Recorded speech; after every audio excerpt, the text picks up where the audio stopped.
लखनऊ के रहने वाले आदित्य श्रीवास्तव ने यूपीएससी की परीक्षा में देश भर में टॉप किया। आदित्य श्रीवास्तव के पिताजी हमारे साथ हैं।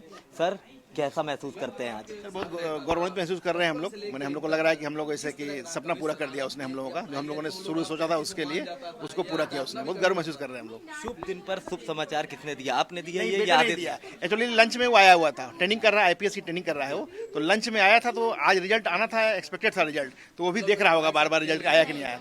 तो हम भी देखे थे थोड़ी देर पहले, लेकिन उसमें नहीं आया था रिजल्ट।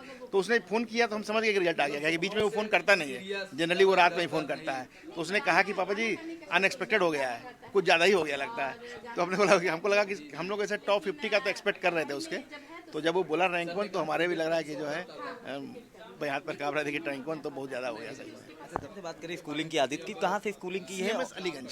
सीएमएस अलीगंज में ही उसने मॉन्टेसरी से लेकर के इंटरमीडिएट तक 15 साल पढ़ाई किया सीएमएस अलीगंज। उसके बाद आईआईटी चला गया, वो आईआईटी में सेलेक्ट हो गया, आईआईटी किया। आईआईटी के बाद जॉब करने चला गया, जॉब छोड़ करके आया तो आईएएस की तैयारी करने लगा। अच्छा, पढ़ाई के साथ साथ और किन चीज़ों में उसकी रुचि रही? उसके क्रिकेट खेलता था, क्रिकेट मैच देखता था, और गाना का शौकीन है, गाना गाता भी है और सुनता भी गाना है। सुनाया गाना? नहीं, गाना गाता है। वो रूम में ऐसे है, पढ़ लिया मानी गैप हो गया उसका, गैप में गाना गाता है वो, अपना अंदर से आवाज आएगा वो गाने का।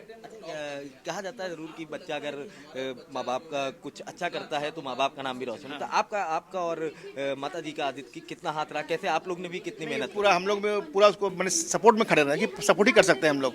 जैसे रिजाइन किया तो भाई सपोर्ट रहा कि नहीं तो रिजाइन करो, कोई दिक्कत नहीं हम लोग को।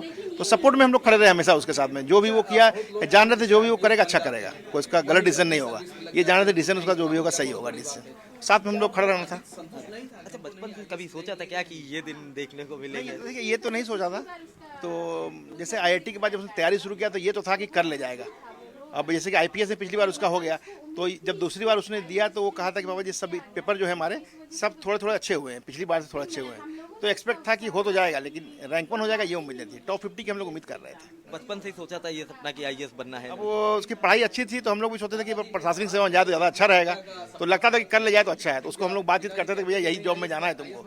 तो बाद में आईआईटी में हो गया, तो हमें क्या आईआईटी में हो गया, लेकिन तैयारी यही करना है तुमको, जाना है इसी में। अच्छा, परिवार में और कौन कौन है? परिवार में हम लोग हैं, पापा मम्मी हैं, और एक हमारी सिस्टर बेटी है जो डीयू में तैयारी कर रही है। तैयारी क्या करी, इंटरमीडिएट के बाद भी गई है, ग्रेजुएशन कर रही है, लेकिन तैयारी करेगी वो। तो उसका भी कुछ इस तरह का सपना यही है, तभी तो डीयू भेजा है, नहीं तो इंटर यहीं से कराते। उसको हम लोग इंजीनियरिंग की तरफ नहीं ले गए, उसको ह्यूमैनिटी के सब्जेक्ट पे ही डाला है, पॉलिटिकल साइंस, इकोनॉमिक्स वगैरह दे के भेजे हैं।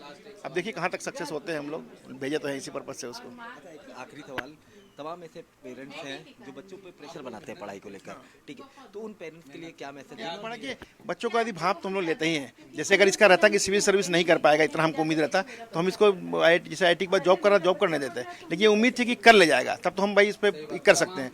बच्चे को आदमी जज तो कर ही लेना चाहिए कि बच्चा आपका क्या करता है, जज तो कर लीजिए। उस हिसाब से अगर वो करना चाह रहा है तो करने दीजिए। अब वो लग रहा है कि नहीं कर पाएगा और उस लाइन में हम भेजें तो कोई मतलब नहीं है उसका। आदित्य कब वापस आ रहे हैं? आदित्य का पहले से प्लान है, 22 को आ रहा है। एक्चुअली वो 11 महीने की ट्रेनिंग वहाँ पर है आईपीएस की। 5.5 महीने के बाद 1 वीक का ब्रेक होता है, उस ब्रेक में वो 22 को आ रहा है यहाँ पर। 22 से 28 को फिर सुबह चला जाएगा। बहुत बहुत धन्यवाद। तो देखिए, ये आदित्य श्रीवास्तव के पिताजी थे, जिन्होंने बताया कि बचपन से ही उन्होंने ये सपना देखा था कि उनका बेटा आईएएस बनेगा, और आज वो सपना पूरा हुआ है। वीडियो जर्नलिस्ट राजवीर के साथ मैं अबू तलहा, आज की खबर, लखनऊ।